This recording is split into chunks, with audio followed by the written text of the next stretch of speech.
Good evening, folks, and welcome to this week's episode of the Pilot Review Show. I am Captain Blade J52, and I am joined by my merry band of misfits and cohorts. This week we are joined by the returned Artie. Hello. He was able to get that mobile emitter fixed and recharged, had to ship it off, all that good sort of thing. Then we have our resident Neela Datan. What up, all? Alon Z. And we also have our resident teacher of the Kirby variety. Yep. Boy, teaching those Kirbys, it's hard. They like to go around and eat everything. That's all they want to do. But I'm here. Hi, folks. So, we've got some interesting stuff to go over this week, and y'all can see one of the things that we're going to be discussing is actually the new ship, but we'll get to that in just a couple of minutes. But first and foremost, if my thing will not bug out, there we go. We have a article that STO was actually mentioned in on PC Games, and we were named one of the top 10 best MMOs to play, along with Neverwinter, ArcAge, and a few other good ones. Woohoo! So, Yeah. Anybody else check out the article or anything? Yeah, I'm kind of surprised that we're above Eve. I'm very happy we're above Eve. Yes. I know, right? Yes, most Eve definitely. gets complicated, and we're quite easy. It's nice. So, definitely a cool thing there. We did want to mention that, because it is some good press for the game and everything. But Yes, it definitely is. So, if you're a reader of any of the PC games and articles, that was definitely a surprise for me. But one I am very glad to see. But moving along to our next big thing, we have the Last Chance event on the consoles for several Duty Officer packs. But for the Romulan Survivor, the Fleet Support Duty Officer pack, Reinforcements, and Gamma Quadrant Duty Officer packs, these are going to be retired after a while, once this event ends. Or actually, I believe it's... Is this already ended? It says on March 9th at 9 a.m. Pacific Standard Time, so yes, it's already ended. Okay, so yep, And already ended. this is for console. But yeah, so for our console players out there, you'll no longer be able to see these at the moment. They may do some type of event in the future where you can get another crack at some of these, or throw them in a lockbox, but for now at least, these Duty Officer packs are out of the game. Hopefully you guys stocked up and everything on these before they actually left. You can get some pretty good stuff from them. Because it is important to note that if you have them in your inventory, or they are on the exchange, they will not disappear. You just will not be able to buy them directly from the Zen store. So we have the Romulan Survivor Duty Officer pack, the Fleet Support Duty Officer pack, the Reinforcements Duty Officer pack, and the Gamma Quadrant Duty Officer cadre. But yes, definitely, hopefully you guys stocked up. That is one of the questions that I'm glad Kirby mentioned that, because we do get that question a lot when stuff like this happens. Are they going to take this away from me? And the answer is no. You just can't buy additional copies of it beyond what you already have. But that's one of our things for console this week. Now, getting into one of our big things that we kind of had a preview of, we actually have our 26th Century Dreadnoughts. This is the original announcement thread, if I could words. Now, as you folks saw at the start of this, the 26th Century Dreadnoughts were brought in as an R&D promotion. We have the Temporal Heavy Dreadnought, the Universe class for Starfleet, or the Enterprise J class. Then for the Klingons, we have the Durgoth Temporal Heavy Dreadnought Battlecruiser. You can kind of see how it looks here. Then we have the Valkis Temporal Heavy Dreadnought Warbird for Romulans. So if you're looking to participate in the promotion, you can get the R&D packs, either a single pack for 300 Zen, or a 4-pack for 1000 Zen, and you'll get 4 separate boxes.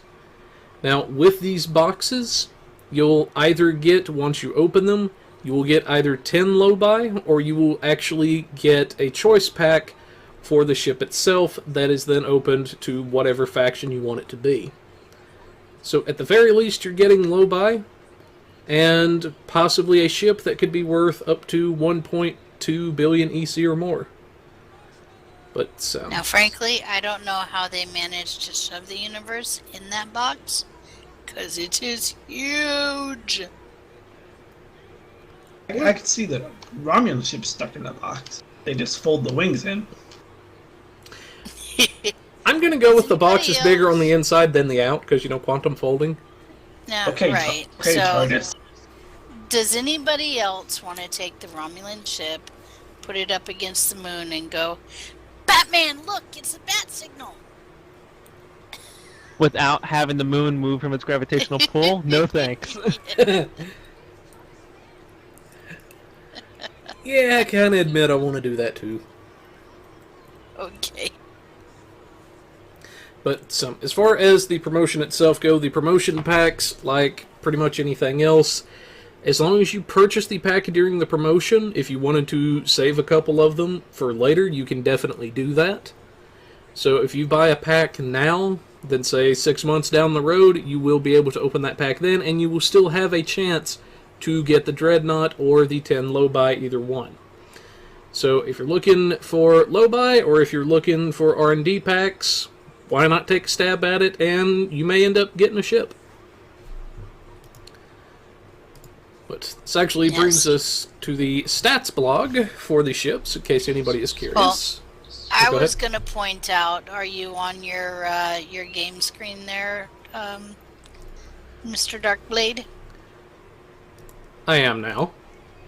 Okay, so I wanted to point out, so if you look at Mr. Darkblade's game screen, you'll see that there is a Carfi and a Odyssey class right above the saucer section of his ship.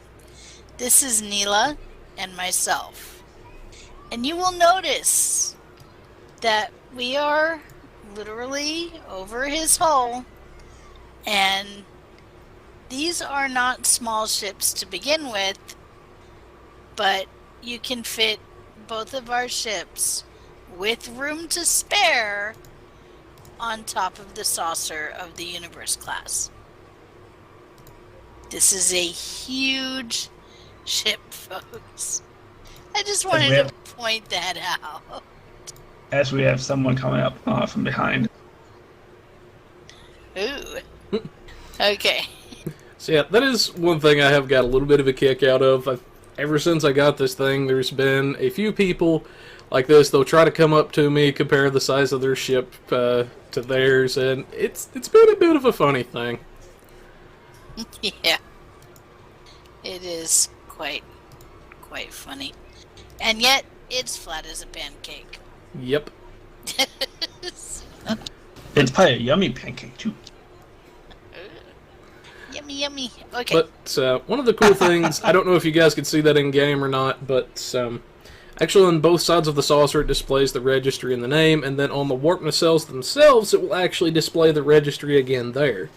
So they want to make sure you know what ship this is. That's absolutely for sure. Mm-hmm. But Okay.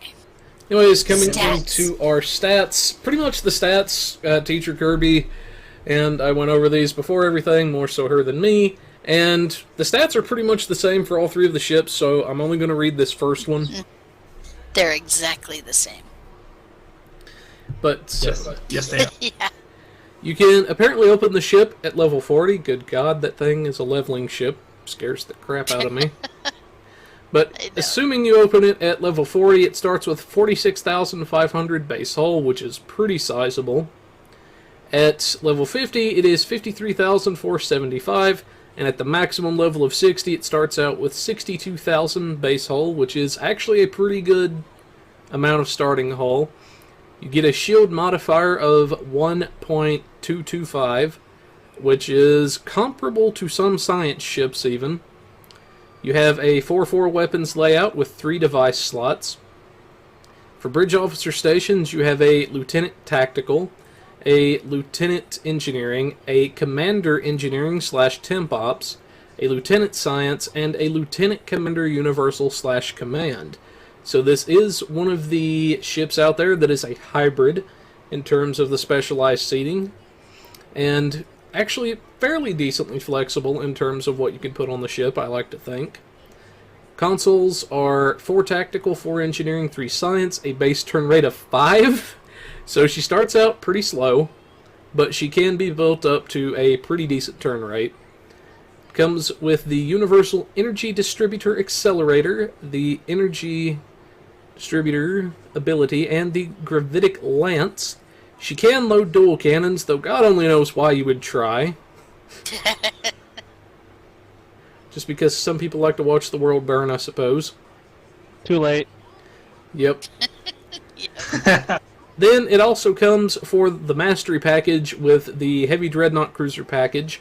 This is the one with absorbative hull plating, which gives physical and kinetic damage resist. Then Hangar Pet recharge time, maximum hull HP, hull regeneration, and then the Rapid Repair Mode trait, which I'll show to you guys in just a minute. You also get the Strategic Maneuvering and the Weapon System Efficiency for the Cruiser Command package. But, any quick thoughts before I show off the console or trait, guys? No. The bridge officer seating is interesting. You could go the science route with this if you really wanted to, but it is, if you're going for DPS, it's finicky to get, it's going to be finicky to get some DPS out of it. It does have a lot of engineering. You could go with some temporal operative in there, but it's going to be an interesting ship. I think I'll be interested to see what some people come up with for builds and how it does. Most definitely. So far, I like it. I've got it loaded with some corrosive plasmas at the moment. Does me fairly good. And it actually turns a lot better than what people would think. That was one of the big things I was surprised about. But I'll show the trade-off and the console for you guys in case anybody is curious. I've not actually unlocked the trait yet, but you can see what it does. After taking a large amount of damage, gain 1 repair mode counter for 120 seconds. May occur once every 3 seconds. On the repair mode, or on the 3rd repair mode counter, I get 10,000 temporary or actual hit points, 500 all damage resist for 5 seconds, 50,000 temporary hit points for 5 seconds. It also disables me for 5 seconds, and it also removes all repair mode counters and locks out the ability to generate more for a minute and a half. So if you've ever seen in the mission the Enterprise J gets low, it essentially shuts itself off, it heals itself back. That's essentially what this trait does. So can be very potent. In order to trigger the repair counters, you have to take 10% or more of your maximum health in one single hit. So that's what it means by a large amount of damage. Then for the console, so you guys can kind of see what the stats are. Now, because this is a really slow turning ship, you're going to need at least some type of turn rate boosting effect. Thankfully, they are kind enough to give that to you on the console that comes with the ship. So you get 20% directed energy damage and 20% flight turn rate as a passive just by having the console equipped. You can see the energy distributor accelerator. To allies, it is plus 10 maximum all power levels for 20 seconds. Gain 1 cycled energy counter for 60 seconds for each ally within 5 kilometers, up to a maximum of 5, including yourself, every second for 20 seconds. And it also reduces recharge time on gravitic lance by 0.3% every 2 seconds for 20 seconds, scaling with cycled power charges.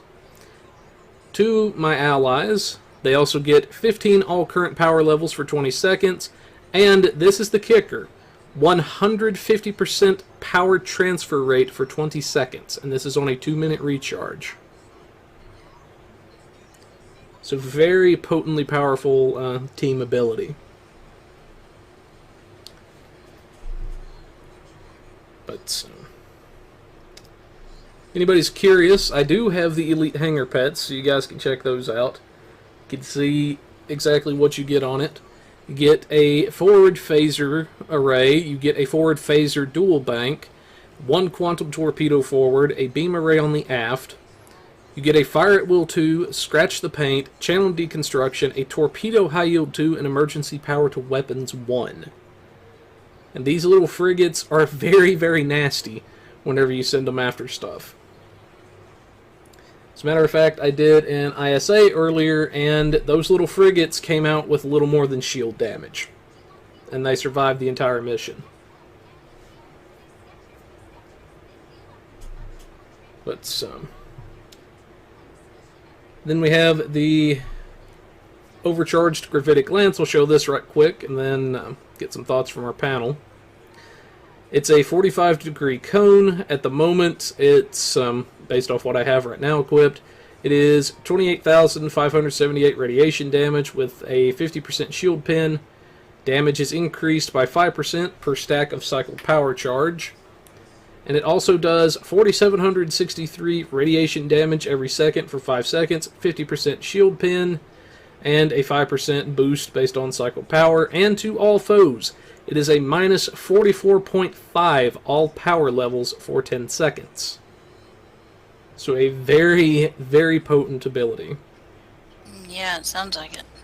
Now this is the crazy thing from what I have found, is that it does, in fact, scale with EPG. So there is that, and I believe, if I remember correctly, that it did scale with Drain X. If I'm not mistaken, let me double check since I have a console. So 44. If I can actually not fail at dragging and dropping. And actually it does scale with Drain X as well. So depending on how you wanted to set the ship up, you could make a really nasty surprise for the enemy off of that. Any thoughts, comments, guys? It definitely sounds like we're going to see some interesting builds from this ship. Especially when me and him went into a breach, watching his lanes take down the core for, I think it was 60% to like 20%. Oh my god, that is the other good thing. Whenever I fired that gravitic lance off, we sat there and we watched that thing. It went from 70% on the first shot down to about 50%. Then the second one put it down to about 20%. So a very nasty hitting ability if you charge it up. But yeah, that's just one of these ships. So imagine a whole team. Oh yeah. Whole team ISA, gravitic lance on the tactical cube, not firing any other weapon. Now I have actually, somebody was telling me, somebody else that had the ship, had said that they actually critical hit the cube from 80% to 5. Ooh. With that lance. Wow. So, like I say, you charge this thing up right, they're gonna regret being on the receiving end of it. Now, you combo that with your temp abilities, yeah. A possible nerf, I do sense. Potentially. Potentially. But hopefully not. Just imagine getting hit by that from a feedback pulse. Yeah, that would suck. Well, that's how you That defeat would everything. very much suck. Yeah, pretty much. But definitely worth investing into one of these ships if you're somebody that's looking for something different to try. This is definitely one you'll want to consider. It's been something different for me getting used to flying a ship that big, but so far, I've got no complaints. It works. But moving on to our next big thing.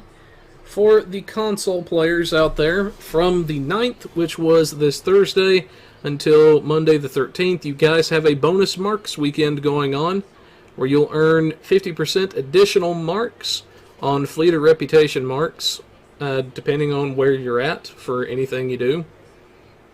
So that is a very good time to now go out and get your marks. If it is your first time through the reputation, I believe it is around... Was it 1,250 marks, Kirby, to finish the rep? To finish a rep, if you do not have a sponsorship token, costs 1,225 marks. If you have a sponsorship token, it costs 625. Okay, so I wasn't off by too much. But Yep. So now, definitely with this event going on, get out there, get those marks for that one reputation you can't stand, put them back, and just keep it up every day and forget about it. Pretty much a good way to do it. But, Yep. any quick comments on this or anything, guys? No, Darkblade is definitely right. That's pretty much how I do most of the new reputations these days. I will run the missions just for the sake of the challenge and learning how to do it. But yeah, I don't usually, unless I need something from the reputation, I won't usually grind the missions too hard.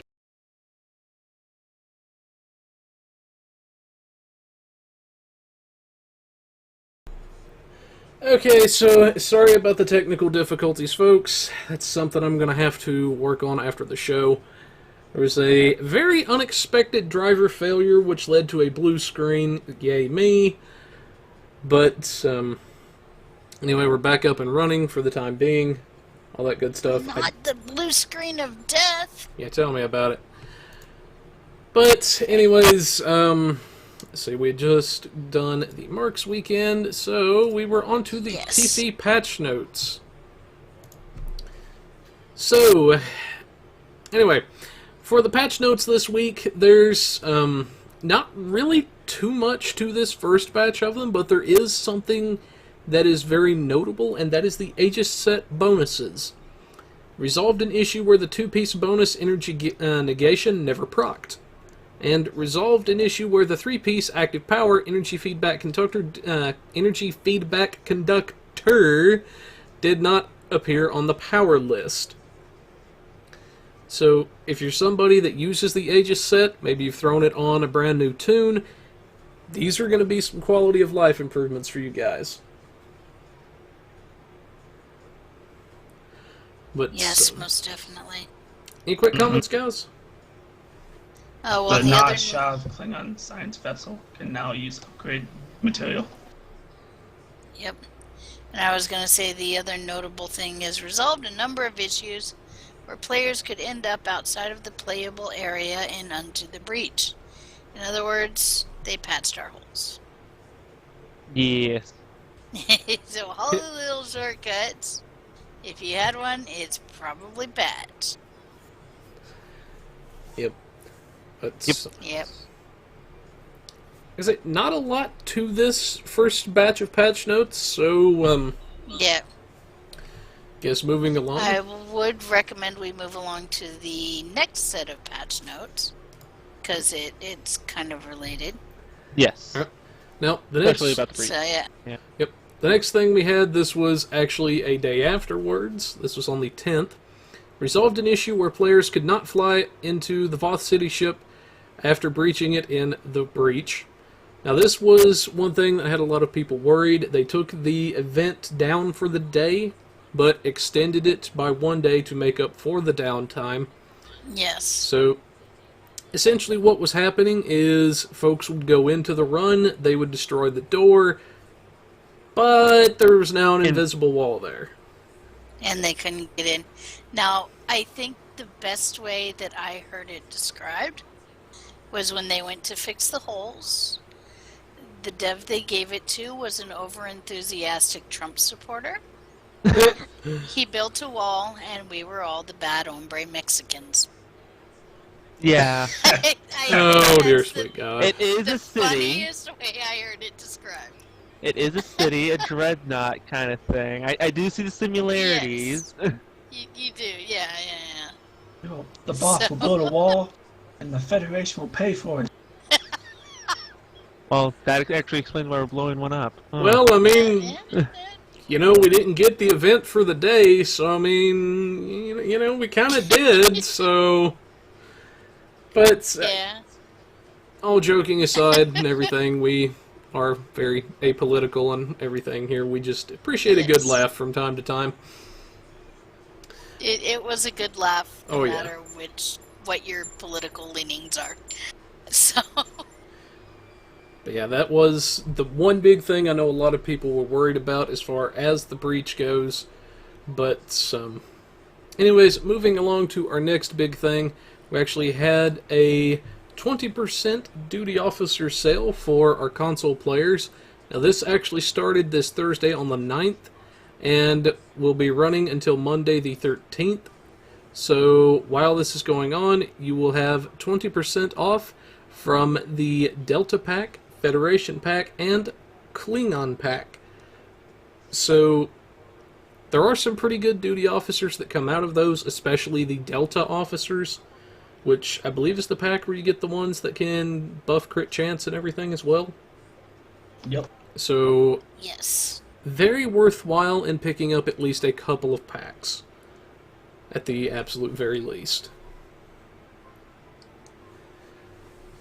But, moving on to our next big thing, we had a research and development sale here on PC.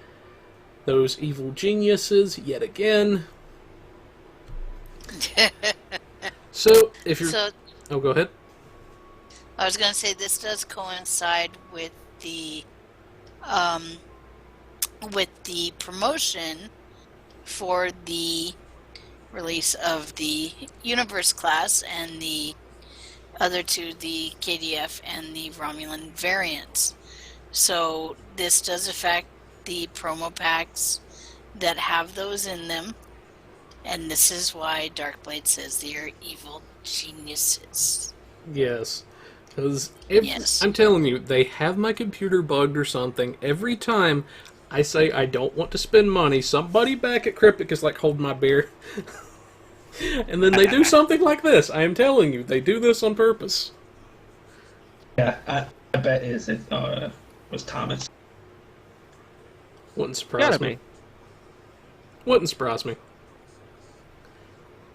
But yeah, so if you're looking to participate in the promotion or maybe even just get some restocks on those R&D materials, this is definitely a good time for you guys to invest. But coming up on the next big thing for the console captains, from March the 9th until April the 14th, you guys will have a Crim Anorax promotion. This is coming from the Delta Alliance Duty Officer packs. So you'll either have a chance at 10 low buy or a tier 6 Crim Anorax. Now, the Anorax, in my opinion, is one of the nastiest science ships in the game. That is my personal opinion there. But And by nastiest, he doesn't mean you don't want it, he means you want this one. oh yes. It's a beast with science, it really is. As a science main, yes, you do want it. So, for some of the stats you have, you can actually open it at level 40. It starts out at 39,000 base hull. At level 60, you get a 52,000 base hull. A shield modifier of 1.45, which is one of the highest in the game.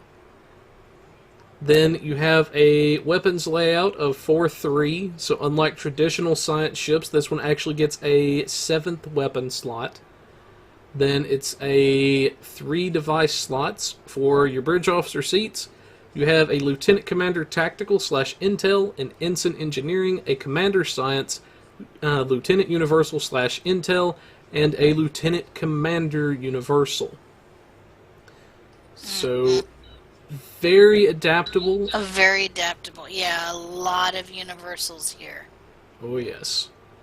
Base turn Yep. is 6 degrees per second. Then you also do get a hangar bay where you can bring out the Crenum Raiders with it. But then you also get the time to kill trait and the universal temporal distortion field. This is the console and everything you can get with it. Now it also does come with it. I don't think it mentioned this. Did it actually mention it? I don't see it, but I want to believe with everything that you have here. You also had the Chronoton Lance on here. Yes. So the Chronoton Lance basically is an anti-proton lance that you can fire at an enemy. Does a pretty good hit. Definitely something you might want to look at. Does an even better hit if you use anti-protons and boost them. Absolutely. Because the lance will benefit from the anti-proton consoles. It is important to note you are able to slot a secondary deflector, and it does have sensor analysis. So those are important things to note there. Most definitely. Now, as far as the ship itself goes, I have one as well. I like it. I'm not really too much of a science person usually, but this is one ship that I could definitely get behind. But, any further comments on the Anorax, guys? It can also slot the consoles from the other temporal ships, like the Tippler, the Mannheim, the timeline analysis, and the temporal shielding matrix. Sweet. Yeah, sadly I never got to really test it out, so I don't really know much about it. But anyway, I was going to say, I will say it does turn slow, but it is definitely a beast. It's one of those, you're going along, you're doing your thing, and you look at your DPS numbers, and you're like, God dang it, I did that much? Yeah. It's definitely a beast, and it surprises you. It surprises you. and to answer one of the questions I see in chat, actually, no, they did not give the Universe class a secondary deflector. But, even then, although it does not have a secondary deflector slot, you've still got quite a bit of stuff to work with as far as the ship itself goes. A lot of flexibility there.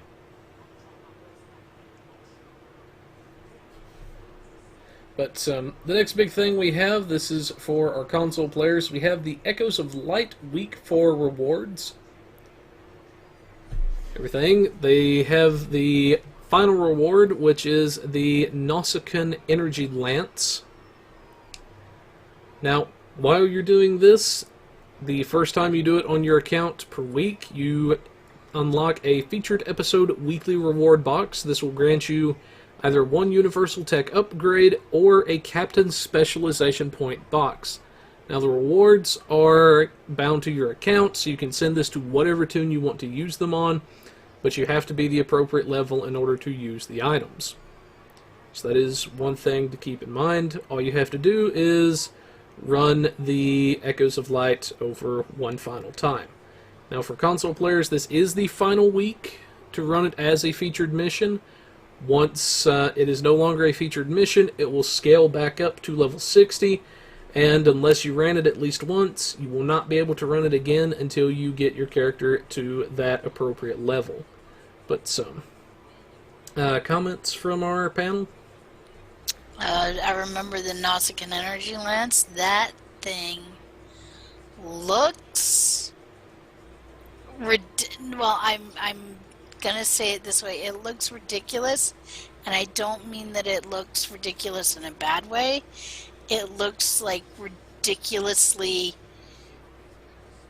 horrific, like it's gonna do an amazing amount of damage to somebody. Especially if they come up to you, because you're just gonna go whomp and like chop their head off or something. I'm gonna take this giant cannon, carry it, and then strap axes to the side of it. Because it looks like, yeah, it looks like blades on the side, and it just looks, yeah, it's nuts. Because it looks like if somebody comes near you, you're gonna chop them up and julienne them or something. It slices, it dices, it juliennes your enemies. It's a good weapon. You know, it was fun to use. It was a good weapon, but it does look like it's gonna really, you know, melee somebody really well. Yeah, and after you julienne them, you fry the parts, and it's actually pretty good fried. Yeah. Ew. He would I go RP, there. but I'm an RPer, but I don't RP cannibalism. I have some morals here. Bullcrap, you didn't convince me? Alright, you're right. Whoa, okay. I Just just don't RP cannibalism. Just a shameless little plug there. But moving along to our next thing, we actually have a divided duty. This is our RP blog that we have for the Zenkathi on the PC, where essentially I can summarize it as a disgruntled officer who does not want to wipe out a planet, and that's essentially where the story goes and everything. I don't want to say too much on it because I don't want to spoil it for you guys in case you haven't read it yet. But this is definitely one to check out and everything. It's a really bad juju. You don't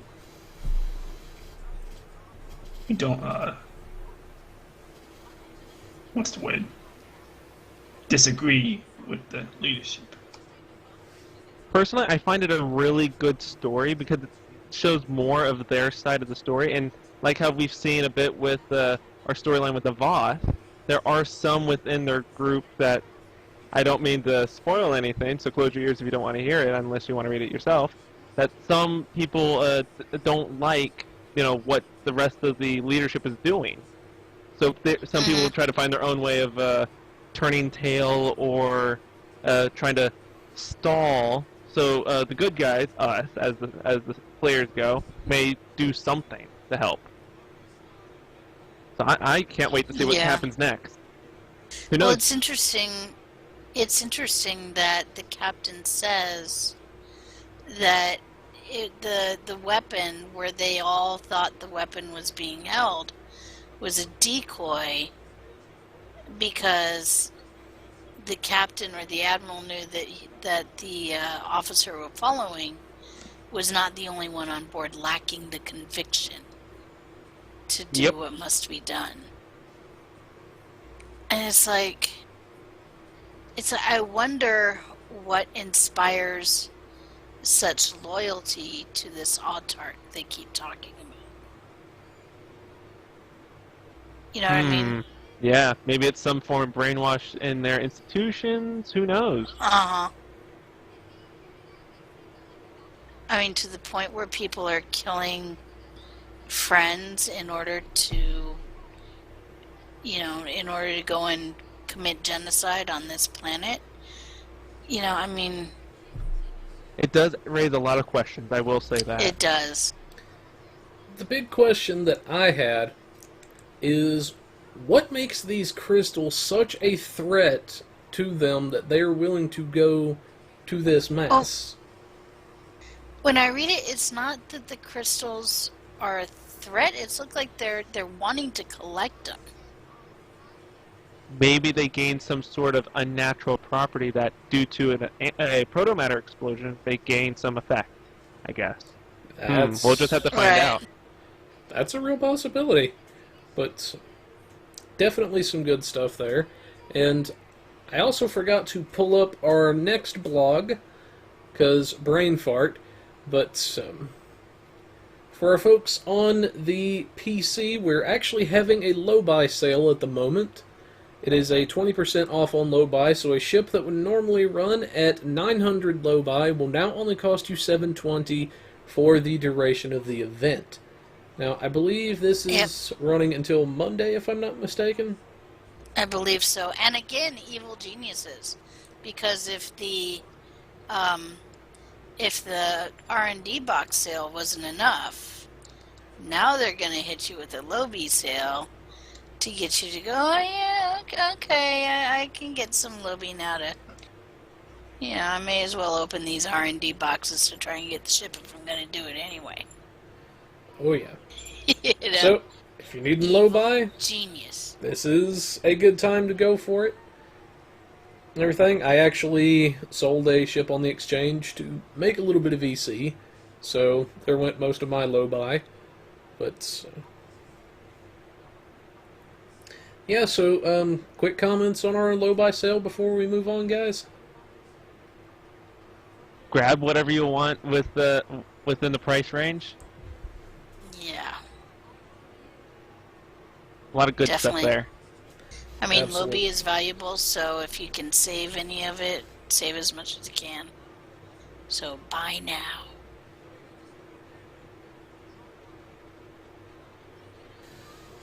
Anyway, but moving along to our next thing, we actually have our budget builds for this week. Now, since they didn't have a universe class in the game yet, I decided to go with something temporal themed anyway, and we have a really old school type ship. This is a Mobius Temporal Destroyer. This is the old T5U ship that you can pick up from low-buy, specifically the Fed version. Now, this is the Mirror Universe version of the Wells, so it is a bit more tactically oriented than its traditional counterpart. Now, for this week, I wanted to do a bit of something different for the budget, and since a lot of people are going to be getting dilithium anyway, may have a little bit left from the Phoenix event, or getting it from this this Breach event, I figured I would mix it up and do a one-key budget. Now, the one-key budget is a new thing that we may do from time to time, where we assume that for the budget, somebody has saved up enough dilithium or somehow come across a lockbox master key and sold it on the exchange in order to fund their ship building. So, for this particular budget this time around, the key prices were at 5.6 million at the time of creating this budget. So that's what we assumed our maximum EC spending limit is. Everything else has to be free or as cheap as absolutely possible. Now, for this particular ship, I decided to go with a Resonating Tetryon type build. Now, the Resonating Tetrions are the ones from the New Link mission, so you'll run that a few times. Get very acquainted with beating the living daylights out of a changeling. Then, for our aft weapons, we have the Anti-Chronoton Omni-Beam. This comes from the Butterfly mission, and a crafted Omni-Beam from the exchange for 2.8 million. This is one of the money items that we spent some EC on. The second thing we have for our money item and our final rear weapon is a Pep Torp. Now, Kirby's a big fan of Pep Torps, and I figured since there wasn't really another Tetrion-style Omni and I didn't want to use the cutting beam, I would throw a Pep Torp on there just for a little bit of flair. So that's what we have for weapons this go-around. Now, because of the Phoenix pack, because of that promotion being just recently, I actually decided to include some pieces from the Kobali Samsar this go-around. Now, the assumption behind including the Samsar items is that you as the player, either by deciding to crack open a random Phoenix box, maybe it's the free one that you got each day, maybe you just decided to spend a little bit of dill, however you come across it, since it's only 4,500 dilithium, This is how we're going to be justifying use of the Kobali items. So, for our shields, our engines, deflector, and everything, you may recognize one of them from several videos before. This is actually our Soul Defense set yet again. Now the Soul Defense set, just by having 2 pieces of it equipped, you get the equivalent of a free Neutronium armor, just by having it on the ship, without actually having to slot an armor console. Now the 3-piece is a very powerful healing ability that you can use every so often, that on a ship like this can bring you back from darn near 0 health all the way back to full, just about it. So very powerful healing ability, can also heal your friends as well, if they are close enough. Then we have the Kobali Samsar's Warp Core, or the Kobali Warp Core. Now what makes this one so special is on upgrade it will turn into an Amp Core, but the capacitor is what makes the Kobali Warp Core so strong. The capacitor, whenever you hit it, restores not just your shields, but up to a select few allies within range, it restores their shields back to full. So that is a very potent ability to have, essentially a big health restore and a shield restore all in one go. For our devices, I went with a subspace field modulator from the skirmish mission, because it is a nice little device to have, a nice little chunk of defensive value and everything. Not required that you use it. In fact, I would go as far as to say devices are personal preference, but this is a very nice one to have nonetheless. Now, for our engineering consoles, I actually used the regenerative integrity field from the Samsar, so we're using 2 pieces of this. Now, the integrity field will give you a nice chunk of health, and while you're damaging the enemy, will continue to regenerate your health for a percentage of whatever damage you deal. So then, the final engineering console we have is actually the Mannheim Effect console that comes with the ship. This is one of the temporal consoles that we mentioned before. Now what makes this one so good is the on-use ability it gives. It creates 2 duplicates of your ship, a past and future quantum duplicate, and it gives you plus 100 all damage resist for 30 seconds.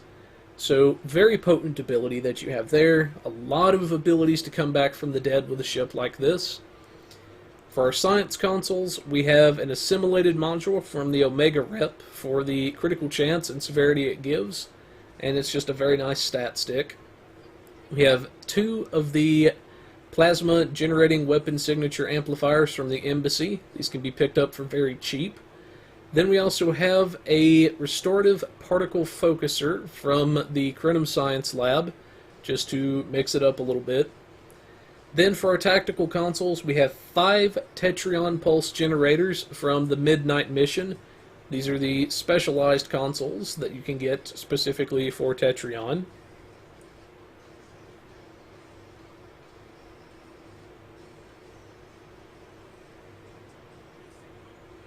But, anyways, that's the equipment that we've got for the ship. As far as our skills go, I did change up a few of my points from the normal. The first set, the Lieutenant, pretty much standard for what I do. The Lieutenant Commander, also kind of standard.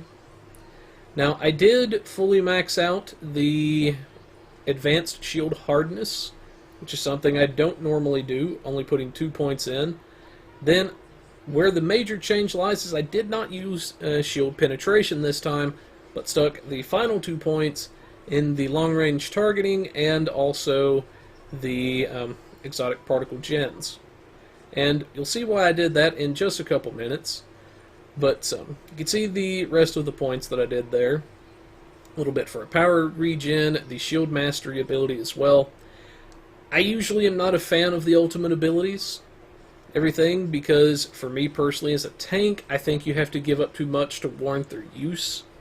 That is, again, just my personal opinion and everything, but if you're somebody that likes to use them and wants to do so, then absolutely go for it. They're pretty nice abilities to have.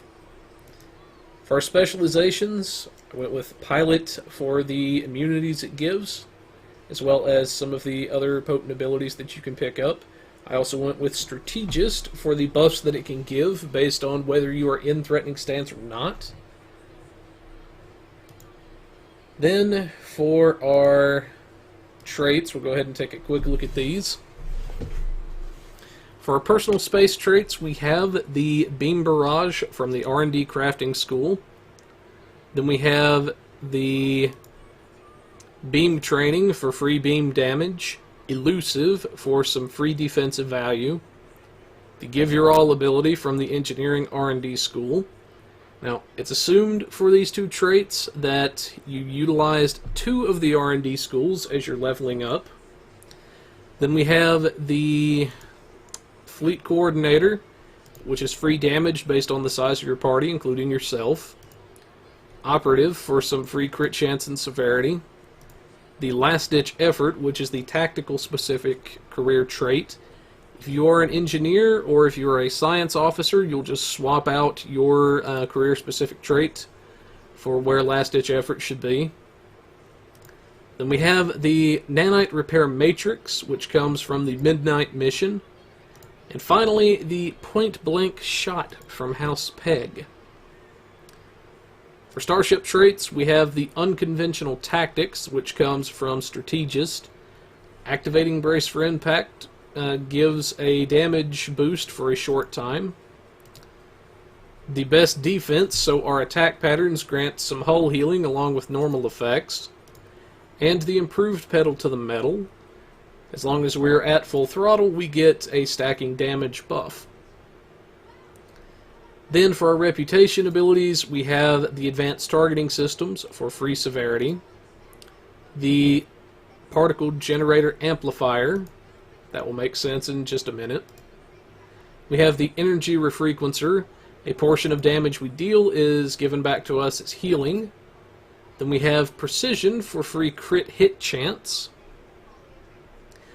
Active rep abilities are Anti-Time Entanglement Singularity, the Biomolecular Shield Generator, which is the big poofy shield you see a lot of people use. The Deploy Sensor Interference Platform, nice little ability that you can have to taunt off of you for a couple of seconds if you need it. Then Quantum Singularity Manipulation. This is a very powerful boost to your science abilities for a short time and a temporary cloaking effect.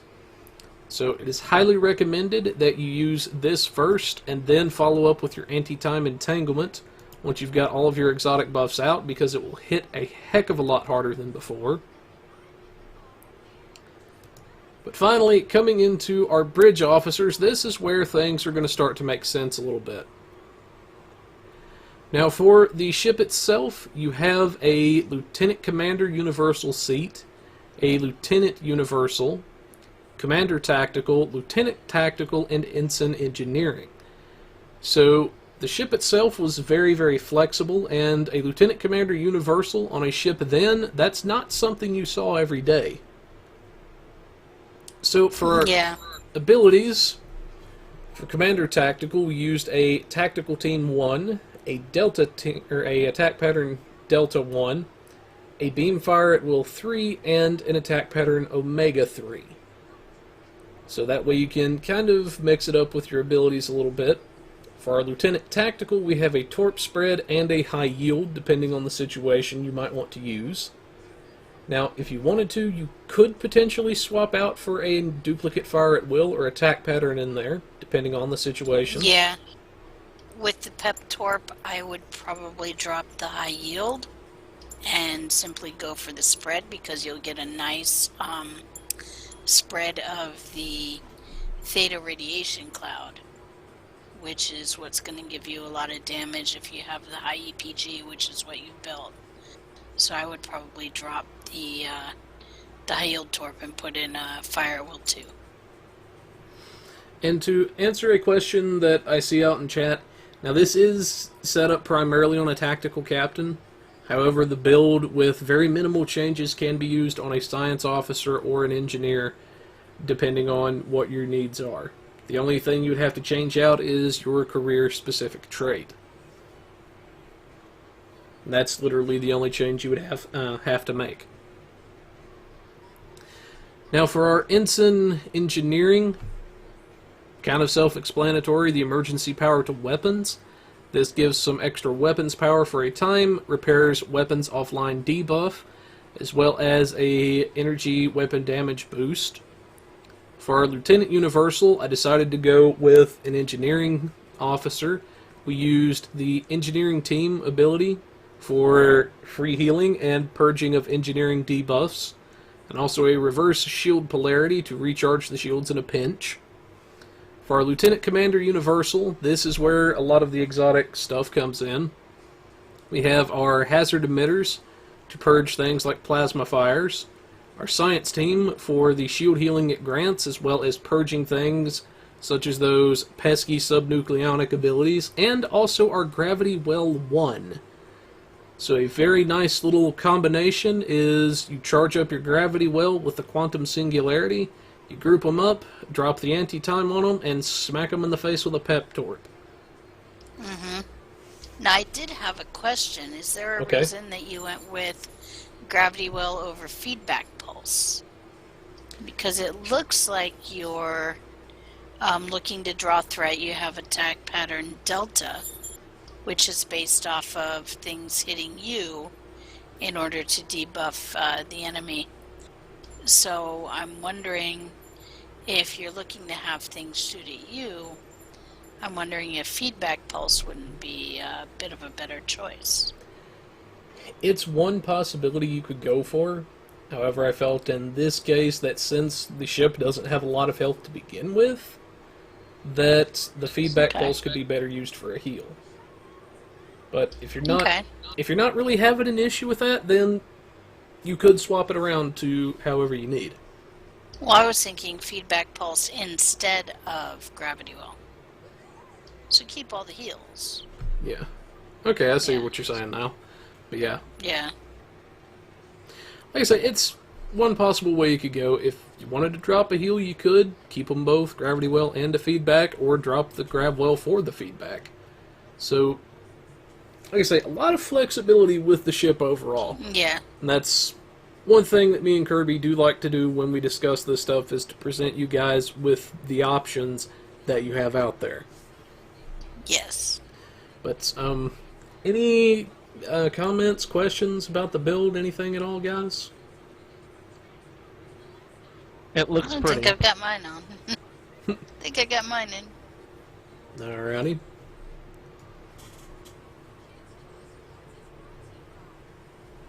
And to answer your question, Chucky, that's one of the reasons we're here. Feel free to send us a build and everything. You can get it to Artie, Neela, Teacher, myself. Have somebody pass it along to us. Submit it through our website. Whatever way is easiest for you, and just tell us what you're looking to do. If you're looking for a tank, if you're looking for DPS, if you're looking for some kind of odd mixture of the two, or whatever it is you wanted to do, just let us know your ship, your budget that you have for it, and we'll do what we can to help you out. But moving along to the Buggy corner, there's a couple of interesting ones that I do have for you guys this week. Now, one in particular is the final hail whenever you complete the Lucari reputation. Now, this is one that they do know about. I don't know that they've got the fix out just yet, but if you'll remember from your reputations, whenever you hit the Tier 5 on any reputation, you typically get a hail, and you can claim the reward then. Well, for some people, they may close the window out.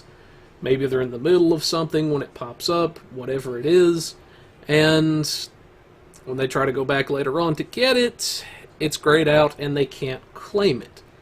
So, the workaround right now, if you can catch it, if you can think about it, don't gray it out, just claim it right then and there. They are aware of it. That is one thing I do want to point out. So, that is one thing to keep in mind. So in other words, drop everything and claim Tier 5 of your rep. Pretty much. Yep. Yeah, Now this is what we're saying. Yeah. This is a bit of an interesting one, and this is one I'm hoping you guys might be able to tell us if you're seeing. There is a couple of reports that the piezoelectric weapons are actually sometimes healing the enemies when they are not supposed to. So if, say you were going up against the power cores in the breach run and you're using piezoelectric weapons, there is the possibility, according to this, that it can proc the heal on them and not just you. So that's one thing, like I say, I do hope you guys will kind of help us out on with that. Let us know if you're seeing anything weird like that with the new piezoelectric beams, because that is definitely not an intended consequence of that. Yeah, definitely. Yeah. Yep. Then for the PC patches, a couple of people experiencing some issues with closing, or the game crashing, closing on them, everything. Again, not intended. If you're seeing an issue, please speak up, let them know. If you've got some type of an error code, that's even better. But just any way that you can get the information to not just us, but to the devs and to anybody that will need to see it. And it is important, and I know we say this over and over, but it's important to have as much information as you can get. If you just come up and say, oh, well, it crashed. Well, what were you doing when you crashed? Oh, I don't know. Where were you? I don't know. Fix or it didn't happen. Sorry, Yeah. fix or it didn't happen. The more information you can give, the better, because that helps Right. not just the devs to reproduce it and everything to get it fixed quicker, that also helps us to be able to write an accurate report on your behalf and say, hey, this is what happened to this guy, everything, this is what he was Right. doing, this is where he was at, and it gets things fixed a lot quicker. Right. Like if you can tell us, for example, and this is an actual bug that was going on, I was reading my in-game emails. I read all of my in-game emails, and I then went to delete all of my in-game emails, and my game crashed. Yes. But that is one example. Now this one is a rather serious one, and this is from a console report. If this is going on, definitely speak up, because this could be a very serious thing. I see a guy stating that he's having some of his dilithium just straight up vanish. I'm not sure if it's his unrefined dilithium or his actual refined dilithium yet, and everything, without buying something. So essentially it's there and then expires, so to speak, from the way I'm understanding this. So if you are seeing a weird something like this, absolutely speak up, because that is not supposed to happen, and that is a very big deal for something like that to just vanish. But as far as bugs go, that's pretty much all I've got this week. If you are seeing issues with any bugs, be it just a minor animation bug to something as serious as vanishing dilithium, then feel free to come on the forums. They do have separate forums for our console players now, so that is a big thing. Just speak up and say, hey, I'm having this bug, this is what I'm doing, this is what's happening. If you can get videos or screenshots, that's even better. But definitely let us know, let me know in game if you know my @tag, if you've got something, and everything as well. Let one of these guys know. As long as it gets in and it can get fixed, that's what we're going for. But that's all we have for the Buggy Corner this week. And moving on to Teacher's Corner, what have you got for us this week? So this week was actually suggested by one of our TeamSpeak guys. He said, you know what? I'm kind of confused by all these modifiers that are on the consoles. Everything we got in this game has modifiers, and there's so many darn different ones. And so he wasn't sure what means what, and which one means this, and which set letters means that. And, he said it would really help if someone could explain it to him. So I did an introduction to console modifiers. And I started with the modifiers on the consoles from the fleet bases, because those cover most of the modifiers you're going to see on consoles in the game. And if you see, wherever you see, for example, EPG, it's always going to mean the same thing. So, so I went for using the fleet consoles as a starting point, and did just an introduction explaining what each of those modifiers means.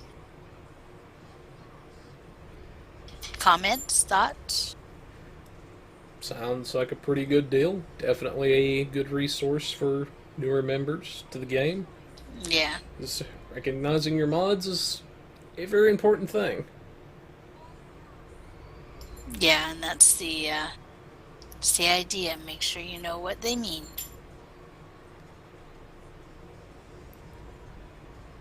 But anyways, while we wait for our resident hologram, Back. There he is. There So, he is. now that our resident hologram has returned, this week we have a new RP segment with our resident Artie. What have you got for us this week, dude? Alright, so I've seen some fleets hold discussions about what happens to certain characters when they do certain things. This segment is going to be called In-Character Actions Lead to In-Character Consequences. Now, those consequences could be either good or bad. It still happens after whatever you do. First off, I'm going to start off with... I just repeated myself there. But I'm going to start with characters that... Yeah, I was stalling there, I was sorry. going to say, did somebody forget to cleanse his buffer? I'm still stalling from the new mobile emitter. Yeah. Jeez. The characters have certain actions that they do. Alright, let me give you an example. Say two characters are having a go at each other. One says, hey, I don't like that you said this, I'm going to punch you in the face. And maybe they're both Starfleet officers, say the rank of Lieutenant Commander. Okay. Starfleet regulations would state that two officers should not start a fight with each other, let alone get physical at all. If it does end up like that, they would both most likely end up in the brig for a while, and depending on how serious it gets, that be depending on how the captain deals with it, and if it gets far worse than that, we would have to get the JAG office into it. That's how bad things can get with certain character things. The flip side to that is that, say, your character goes, I'm going to disobey this bad order to do something good. Well, the consequence of that is that whoever gave you that bad order may reciprocate going, hey, you didn't listen to me. I'm going to make your world a living hell. That's one other way to look at it. Now, so far, it just sounds like it just ends up being worse and worse. There are good things to this. Say, you follow along and you're following the rules and you just do everything by the book. Not many bad things will happen to you, but a lot of good things, like, say, maybe promotions, medals, scientific discoveries, who knows what, would be technically your consequence for following the good deeds. Depending on from what I've seen from certain characters, they end up being bad apples every so often. Nobody can help that. Everyone loves drama. It makes a good show.